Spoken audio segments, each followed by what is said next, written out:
नहमदुहु व नुसल्ली व नुसल्लिमु अला रसूलिहिल करीम अम्मा बअद फ़अऊज़ु बिल्लाहि मिनश शैतानिर रजीम बिस्मिल्लाहिर रहमानिर रहीम इन्नल्लाह यअमुरु बिल अदलि वल इहसानि व ईताइ ज़िल क़ुरबा सदक़ल्लाहु मौलानल अज़ीम व क़ाल रसूलुल्लाह सल्लल्लाहु तआला अलैहि व आलिहि वसल्लम ला यदख़ुलुल जन्नह क़ातिअ मौला सल्लि व सल्लिम दाइमन अबदा अला हबीबिका खैरिल ख़ल्क़ि कुल्लिहिम।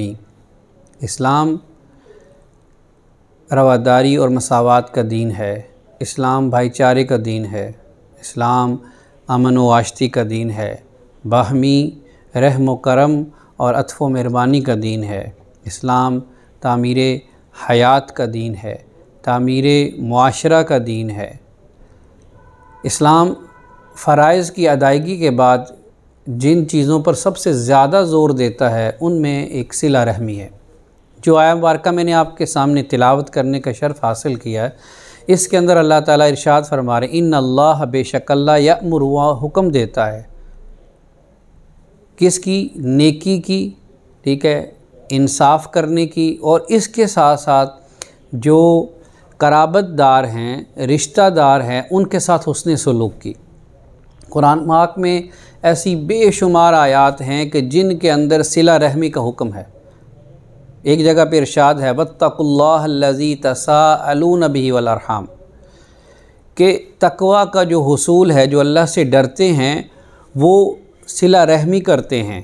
इसी तरह एक और जगह पर है वअबुदुल्लाह वला तुशरिकू, और अल्लाह की इबादत करो, वला तुशरिकू बिही शैया, और उसके साथ किसी चीज़ को शरीक न ठहराओ। व बिल वालिदैन इहसाना, और वालिदैन के साथ एहसान करो। व बिज़िल क़ुरबा, और रिश्तेदारों के साथ एहसान करो। इसी तरह जो आया मुबारका मैंने आपके सामने रखी, इसके अंदर भी यही है कि अल्लाह ताला हुक्म दे रहा है अदल का, इंसाफ का, हुस्न सलूक का, रिश्तेदारों के साथ हुस्न सलूक का। तो इस्लाम सिला रहमी का दीन है। अगर हम इस अहम चीज़ को देखें कि इस्लाम इसके ऊपर इतना क्यों फोकस कर रहा है, इस्लाम जो है वो तामीर मुआशरा का दीन है, तामीर हयात का दीन है। इस्लाम एक ऐसा ज़ाब्ता हयात है कि जो लोगों को आपस में जोड़ता है, ये अख़ुवत का दर्स देता है, ये रवादारी का दर्स देता है, ये बाहमी रहम व करम का दर्स देता है, बाहमी जो है वो अत्फ़ व मेहरबानी का दर्स देता है। इस्लाम एक दूसरे के साथ जुड़ जाने का, एक ताल्लुक़ मज़बूत बनाने का जो है वो हुक्म देता है। इस्लाम इतना ख़ूबसूरत दीन है कि हम अगर एक इकाई बनना चाहते हैं, एक उम्मत वाहदा बनना चाहते हैं, उम्मत वस्त बनना चाहते हैं, तो उसके लिए हमें एक होना होगा, और उसकी बुनियादी इकाई जो है वो हमारा ख़ानदान है। हमने इसका आगाज़ अपने घर से करना है, हमने अपने कुंबे से, अपने ख़ानदान से करना है कि हमारे अज़ीज़ व अक़ारिब के साथ, रिश्तेदारों के साथ, हमारे जो पड़ोस में रहते हैं उनके साथ हमारे ताल्लुकात कैसे हैं। उनके साथ हम अपने ताल्लुकात को मज़बूत बनाकर मुआशरे की फ़लाह बहबूद के लिए या उम्मत वाहदा के लिए जो है वो अपना हिस्सा डाल सकते हैं। तो इस्लाम इसके ऊपर बड़ा ख़ास जो है वो ज़ोर देता है। कुरान पाक में ऐसी 20 आयात हैं, इवन के जो पहली उम्मतें थीं उनके जो औसाफ बयान किए गए हैं, उनको भी हुक्म भी दिया गया, यानी ये भी बयान किया गया, उनको हुक्म दिया जाता था कि सिला रहमी की जाए। और उनके औसाफ में भी जो अच्छे लोग थे, जो अच्छी उम्मतें में अच्छे लोग थे, उनके औसाफ में भी ये बात बयान की जाती है कुरान में कि वो सिला रहमी करने वाले थे। तो हदीस मुबारका के अंदर है कि मन अहब्ब अन यबसुत लहू फ़ी रिज़्क़ी व यंसअ लहू फ़ी असरिही फ़लयसिल रहम, यानी अगर कोई ये पसंद करता है कि उसकी उम्र में इजाफ़ा हो जाए, उसके रिज़्क़ में इजाफ़ा हो जाए, तो वो सिला रहमी करना शुरू कर दे। यानी इस्लाम इस चीज़ को परवान चढ़ा रहा है कि लोग आपस में जो बाहमी मोहब्बत है, बाहमी मोहब्बत और भाईचारा है, वो कैसे परवान चढ़ सकता। तो इस्लाम उसकी जो है वो मोटिवेशन के लिए ये बयान कर, आका अलैहिस्सलाम का इरशाद कराम में कि अगर कोई शख्स ये चाहता है कि मेरी उम्र में दराज़ी हो और मेरा जो रिज़्क़ है उसमें फ़राखी हो, तंगी ख़त्म हो जाए, तो वो क्या करे, वो अपने रिश्तेदारों के साथ जो है वो सिला रहमी करे, उनके साथ उसने सलूक करे, उनके साथ जो है वो अच्छा बर्ताव करे, उनकी खिदमत करे, उनकी मदद करे। तो इसी तरह यानी ताल्लुक़ जोड़ना, हुस्न सलूक, माली ताउन, खिदमत और उनसे मुलाकात, उनकी अयादत, उनकी ताज़ियत, उनके सारे मामलात को अपना जो मामला समझना और उनके साथ मामला करना, ये इस्लाम इसके ऊपर जो है वो दर्स दे रहा है। और इसी तरह अगर इसके हम उल्ट जाएँ कता रहमी, तो कता रहमी के हवाले से भी हदीस मुबारक है ला यदखुलुल जन्नत कातिय, कि जन्नत में जो कता रहमी करने वाला है, जो सिला रहमी नहीं करता, जो कता रहमी करता है, रिश्तेदारों के साथ अपना ताल्लुक़ ख़त्म कर देता है, उनके साथ हुस्न सलूक से पेश नहीं आता, उनसे अपना ताल्लुक़ ख़त्म कर लेता है, तो वो जन्नत में दाखिल नहीं होगा। एक और हदीस मुबारक है ला ततनज़्ज़लुर रहमा अला कौमिन फ़ीहि कातियुन रहम, कि उस कौम पर रहमत नाज़िल ही नहीं होती कि जिसमें कोई काते रहम मौजूद हो, यानी रिश्तेदारों से कता ताल्लुक़ करने वाला हो। इसको हम अगर अपने घर के ऊपर ले आएँ, अपने ख़ानदान और कुंबे पर ले आएँ, कि उस घर में या उस कुंबे में, उस ख़ानदान में कैसे रहमत अल्लाह की बरसेगी, कैसे उसके ऊपर रहमत नाज़िल होगी कि जिसके अंदर कोई रिश्तेदारों के साथ नाराज़गी वाला भी बैठा है। यानी हमने सिर्फ़ अपना जवाब दे नहीं होना, हमने अपने कुंबे को, अपने ख़ानदान को, अपने आइज़ा व अकारिब को, रिश्तेदारों को मिलाने की कोशिश भी करनी है। अगर कोई किसी से कता रहमी करता है, कोई कता ताल्लुक़ी करता है, तो हमें उसको कता ताल्लुक़ी को जो है वो सिला रहमी में, हमदर्दी में बदलने के लिए कोशिश भी करनी है।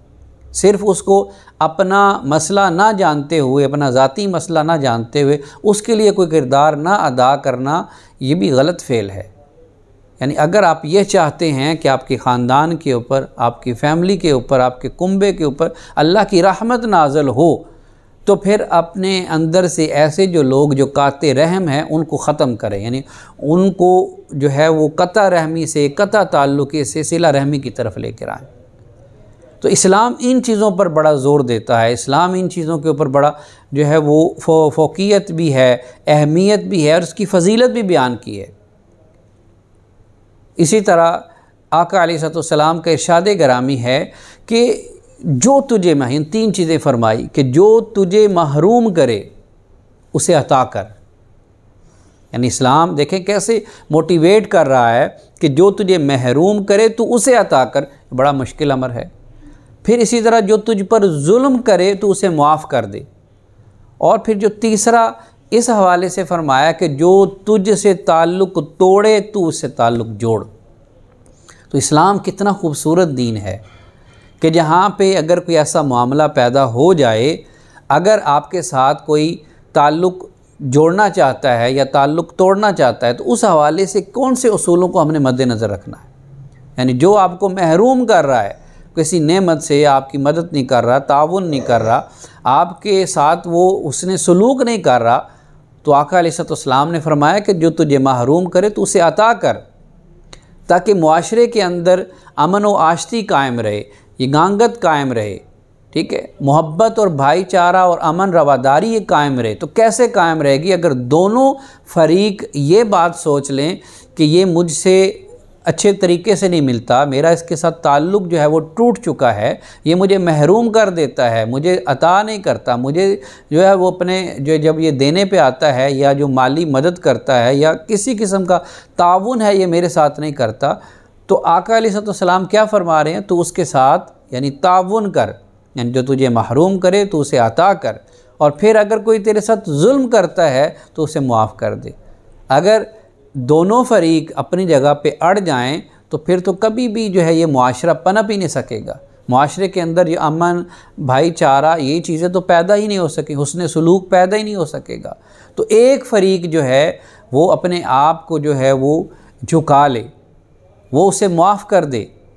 और इसके साथ साथ तीसरी जो इस हवाले से है कि अगर कोई तुझे तेरे साथ ताल्लुक़ तोड़ दे तो उसके साथ मदद करना, ताउन करना, उसके साथ ताल्लुक़ जोड़ना, उसे अता करना, ये सबसे अच्छा और ख़ूबसूरत फ़ेल है। अब हम अगर इसको अपने मुआशरा के साथ देखते हैं, अपने घरों देखें, तो बड़ी माजरत के साथ हमारे घरों में ऐसा माहौल हमें बिल्कुल नज़र नहीं आता।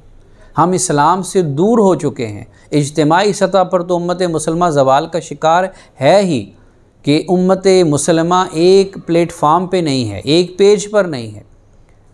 हम अपने मुल्क के हालात ही देख लें, हम सिंधी हैं, पंजाबी हैं, बलोची हैं, पठान हैं, यानी हम बट चुके हैं, तफरीका का शिकार हो चुके हैं। इसी तरह अगर हम अपनी फैमिली में देखें तो हमारे अपने अज़ा व अक़ारिब के साथ ताल्लुक़ ही अच्छे नहीं होते। हम अपने घरों में देखें, एक ही घर में 2 भाई रह रहे हैं, उनकी फैमिलीज़ है, तो एक जो बच्चा है या बच्चे हैं वो दूसरी फैमिली के साथ, उनके बच्चों के साथ अगर खेलते हैं, आपस में कोई चीज़ शेयर करते हैं, तो उनके ऊपर उनकी सरजनश की जाती है। इवन के इस तरह के भी जो है वो हमें जुमले सुनने को मिलते हैं कि तुम्हारे बाप की जो है वो हराम की कमाई नहीं है कि तुम दूसरों को खिलाते रहो।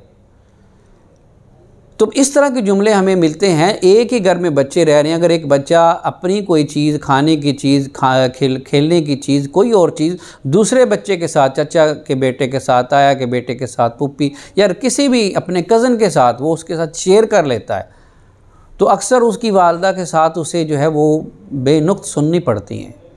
वो उसको सुनाती है कि तुम्हारे लिए ये चीज़ आई है, तुम्हारे बाप ने बड़ी मेहनत से पैसा कमाया है, ये कोई हराम का पैसा नहीं है कि तुम दूसरों को खिला दो। तो हमारे घरों में माहौल देखें, हम अपनी बहन से नाराज़ हैं। हम बच्चों को तरबियत क्या दे रहे हैं कि माँ अगर बैठती है तो वो कहती है कि जी तुम्हारी फूफी ठीक नहीं है, तुम्हारी जो फूफी हैं वो हमारे ऊपर तावीज़ करती हैं, तुम्हारे जो है वो ये रिश्तेदार जो हैं तुम्हारे वालिद के ये अच्छे लोग नहीं हैं। और वालिद बैठता है वो कहता है तुम्हारे ननियाल वाले ठीक नहीं हैं, तुम्हारे मामू ठीक नहीं है, तुम्हारी खाला ठीक नहीं है, या वो अपनी ससुराल फैमिली की जो है वो बुराइयां करता है। और फिर बाद में हम अपने बच्चों से नाराज़ होते हैं, पता नहीं अपनी फूफी के घर क्यों नहीं जाता, उनके साथ इस मुआनसत नहीं है, मोहब्बत क्यों नहीं करता, पता नहीं अपनी मासी के घर, खाला के घर क्यों नहीं जाता, इसके मामों के साथ अच्छे ताल्लुक़ नहीं है, चाचा ताया के साथ अच्छे ताल्लुक़ नहीं है। तो कैसे अच्छे ताल्लुक़ होंगे? माँ ने फूफी के बारे में या अपने वालिद की फ़ैमिली के बारे में उसके अंदर ज़हर भरा हुआ है, वालिद ने उसके ननियाल के हवाले से उसके ज़हन में ज़हर भरा हुआ है। फिर हम अपने अमल के साथ, अपने रिश्तेदारों के साथ उनको यानी कता ताल्लुक़ ही कर देते हैं। इवन का बड़ा एक आम लफ्ज़ कि मेरा उनसे जो है वो मरना जीना ख़त्म है। अब सगा भाई है, ठीक है, सगी बहन है, चचा हैं, ताया हैं, फूफा हैं, जो भी करीबी रिश्तेदार है, हम कता ताल्लुक़ ही करके बैठे हैं। हदीस मुबारक आपने वो सुन रखी है कि आका अलैहिस्सलाम ने फरमाया वो हम में से नहीं जो अपने किसी मुसलमान भाई के साथ 3 दिन से ज़्यादा नाराज़ रहे।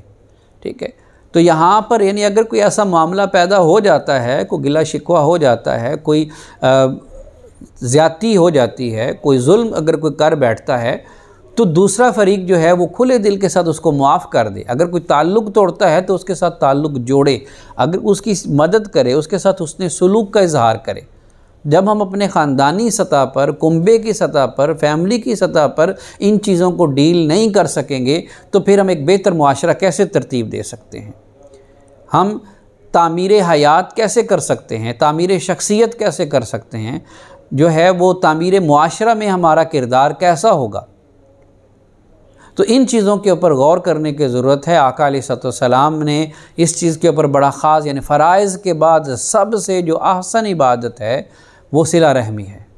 यानी आप नफल आपकी जितनी भी इबादत हैं उन सब से बेहतर जो है वो सिला रहमी है।